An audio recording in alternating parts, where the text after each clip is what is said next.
Hey, welcome to this episode of Psycho Pump TV. I am your host and personal psycho pump, Michael Griswold. And in this episode, we are going to talk about the biggest lie in the personal development movement that many people believe because it sounds so compelling, sounds so sexy. I heard this the other day. A friend of mine said, "Hey, everything, it's all in your mind. It's all about your thoughts, a successful life." And I've noticed something about people that say that. They're either one, trying to sell me something, trying to sell you something, or two, very unhappy and trying to convince themselves that they're not. But it sounds so compelling. It sounds so sexy, this whole idea that it's all about your thoughts. And if you just get your thoughts right, then your life will turn into whatever you want and it'll be magic.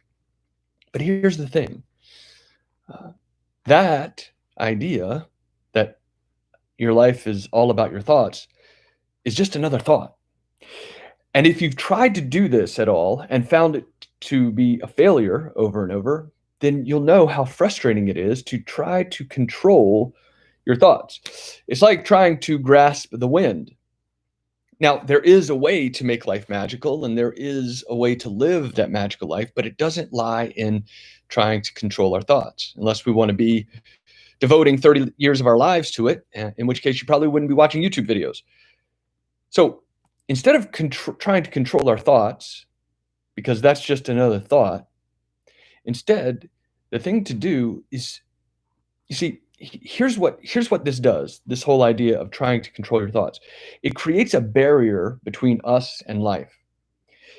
When we are told, when people tell us, or when we try to control our thoughts because that's the way to live our perfect life, what it really is it's making us retreat from what is happening right now and putting a barrier and a defense against the things that we feel overwhelmed by or afraid of.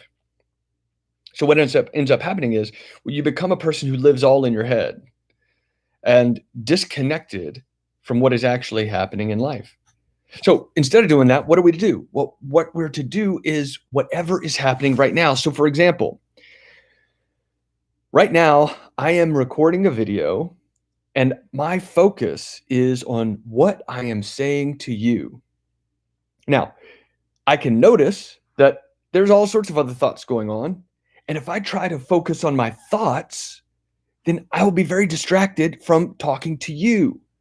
Likewise, if you're watching this video and you're listening to what I'm saying and then focused on what your thoughts are about it, then you're distracted from what the message is and any usefulness that it might bring. So rather than trying to focus on our thoughts and getting our thoughts right, as if that will give us this easy life that doesn't have any challenges, focus on what you are doing right now. Not thinking about it, not imagining it, but what am I doing right now? And here's what you'll notice. You'll notice at first that it might be kind of frightening. It might feel very uncomfortable. But this is what all of the mystics, this is what all of the teachers from years and years ago all meant when they were talking about focusing on what is happening in this moment. Life is lived in the present, meaning whatever you are doing, do it with everything, with your whole being. Now, this is a radical idea in light of all of the distractions that are going on, but this is the way to prevent this schizophrenia. Because here's what happens. We get this idea that life is all about our thoughts and we start trying to control them. And then we go crazy because we're analyzing our thoughts about our thoughts. And it's this infinite regression back to what is the beginning thought.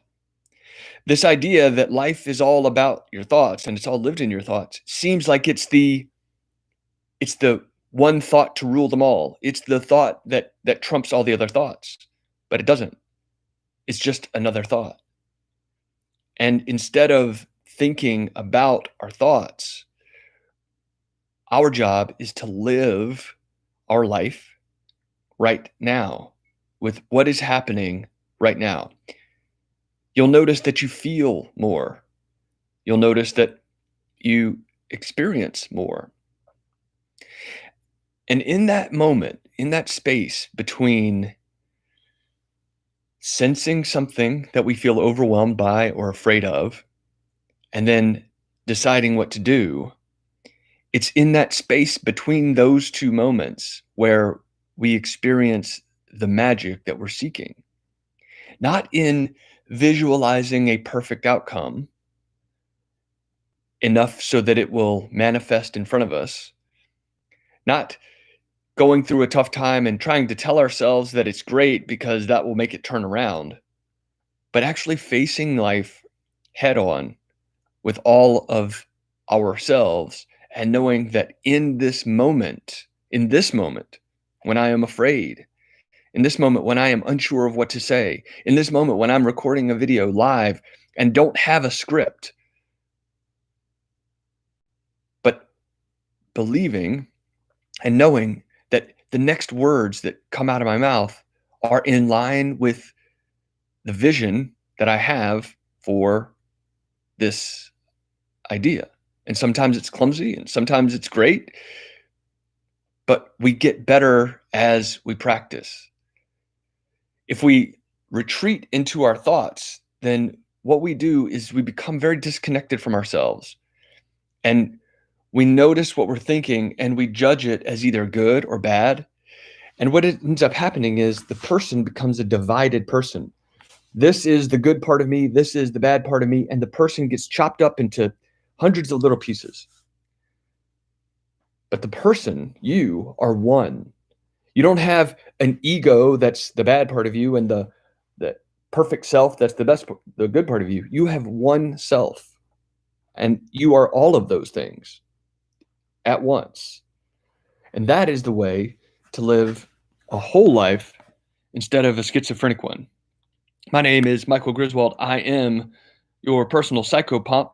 This is Psychopomp TV, and stay tuned for the next episode when we'll go over another lie about personal development and what the myth is and how to bust it. And with a little bit of practice, I'll be better at making these videos later.